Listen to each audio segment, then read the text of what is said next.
www.movinghouse.co.uk. Looking forward to that a lot.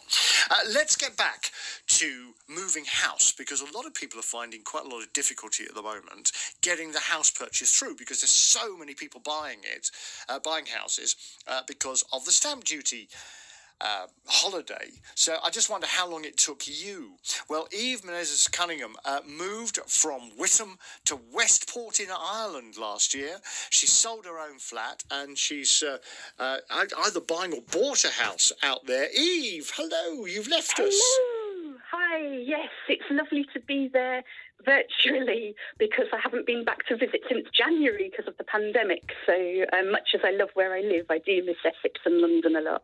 So how was the move? Awful. I mean, It was amazing. I'm so happy to be here, but listening to your first caller, I remembered the stress of it all when you're waiting to exchange and complete, and I ended up having 9 days. I was selling to someone who was very decisive, but it turns out that she was acting for someone else. So he was out the country loads, he pulled out, someone else had pulled out previously. It took ages to sell in Essex, and with Brexit uncertainty and everything. And then when I moved here, it was a bit more straightforward. I was really lucky with the estate agent. But listening to your first caller, I just remembered 9 days to close everything down and move to a new country, find somewhere to live, everything, because up until then, even then I didn't know. I didn't exchange until 2 days before we completed.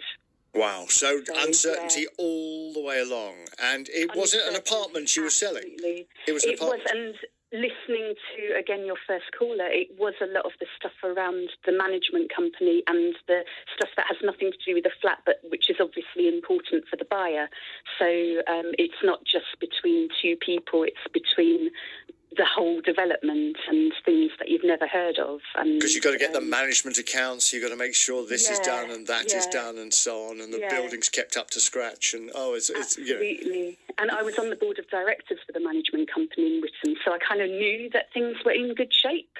Yeah. But it was still trying, oh my goodness, just the stress of it all. But then it's so worth it. It's just one of those things, isn't it?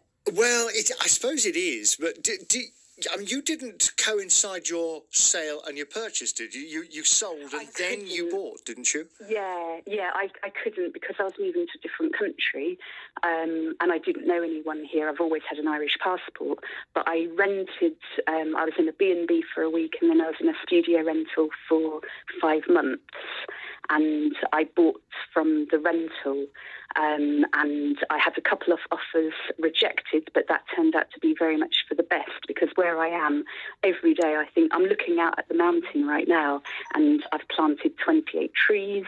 It's incredible going from a flat with no garden to a field, and I've got the loveliest neighbours. It's an easy cycle into town. The only thing I'm missing at the moment is the airport and being able to visit London and Essex frequently enough.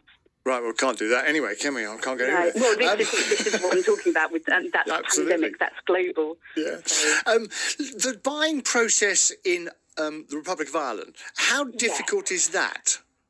It, for me, was much easier. We had amazing estate agents, Sherry Fitzgerald Crowley in Westport, absolutely astonishing the way they kind of held my hand through it all. And my parents followed me from Billericay to Westport, and my brother and his partner followed from Chelmsford to just down the road. So you've all got out? Yeah, we're all Brexiles, and for them it was more straightforward because my parents were staying with me rather than renting, so they and my brother, they made the offers from the UK, from Essex, and luckily everything went through okay for them, whereas for me the first buyers had pulled out, the second buyers pulled out, but then kind of came back on board, but in a really haphazard way.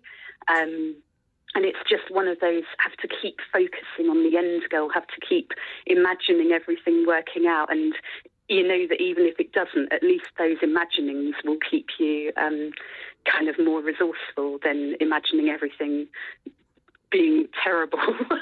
Well, yeah, it's usually better to be positive than negative, isn't it? Generally in life. Have you got any tips? I mean, if any, so it's amazing. So your whole family has left Essex because of Brexit. Yeah, well, I'm Indian Irish, so the vote basically, I know that not everyone voted Leave for anti-immigration racist reasons, but being a daughter of immigrants, it was very hard to know that so many people felt that way. So have you got any tips? Have you got any tips for anybody who's thinking of leaping onto the housing ladder maybe for the first time? I think, what your first caller was saying about all the things he's doing, ringing the estate agent 3 times a day, like kind of keeping everyone, I think the most important thing is to recognise of all the things you're worried about, what are you in control of and what do you have to let go? What can you do? What can you nudge along? What can you kind of plan, even if you can't actually do it? And what might you just simply have to light a candle and, if you believe in a higher power, pray, or just let go in some way to help you get out of that worst case scenario thinking. But I think very much visualising, using all your senses to connect with the reason you're doing it, thinking about what the move is going to offer you, reminding yourself it's temporary. At the moment, people are surviving 2020, which is taking a lot of resilience anyway. So people can do it. It's just hard. It will make them stronger. It will all be worth it. Personally, I'm hoping to never move house ever again. Kind of keeping your eye on what you can control, the things you are able to influence, and letting go as much as possible of the rest.